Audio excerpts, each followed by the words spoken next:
Il a offert un cercueil à sa mère, comme cadeau d'anniversaire.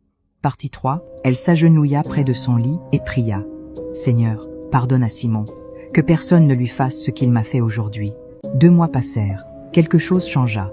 L'entreprise de Simon commença à décliner. 3 contrats perdus en 1 semaine.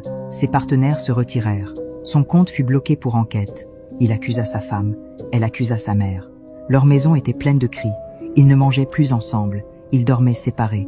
Simon se mit à boire. Un soir, il fit un rêve étrange. Il vit un cercueil, le sien, où était écrit « Joyeux anniversaire, Simon ». Il se réveilla en sueur, hurlant. Le lendemain matin, il courut chez sa mère.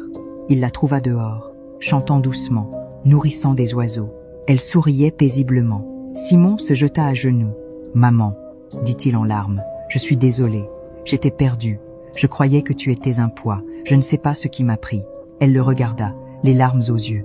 Cette fois, c'étaient des larmes de guérison. « Mon fils, je t'ai pardonné le jour où tu m'as donné ce cercueil. J'attendais juste que tu reviennes. » Simon pleura comme un enfant. Il serra les jambes de sa mère, celle qu'il avait autrefois méprisée.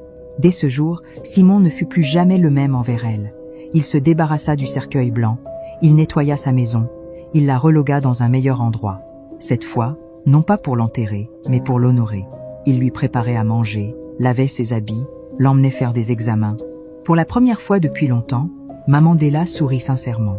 Pas pour l'argent, ni pour des cadeaux, mais parce que son fils était revenu, et Simon retrouva la paix. Son entreprise prospéra à nouveau. Car lorsqu'on honore celle qui nous a donné la vie, Dieu honore la nôtre aussi. N'oublie jamais celle qui a tout enduré pour t'élever. Ta mère n'est pas un fardeau, elle est ta bénédiction. La vie est courte, n'attends pas sa disparition pour exprimer ton amour. Donne les fleurs pendant qu'elle peut encore les sentir. Dis merci pendant qu'elle peut encore l'entendre. Déshonorer ses parents ferme la porte des grâces. Les honorer attire la bénédiction de Dieu. Cher lecteur, si cette histoire t'a touché, ne défile pas simplement. Elle n'est pas qu'un récit, c'est une leçon de vie et une bénédiction pour chacun de nous. Que Dieu te bénisse abondamment.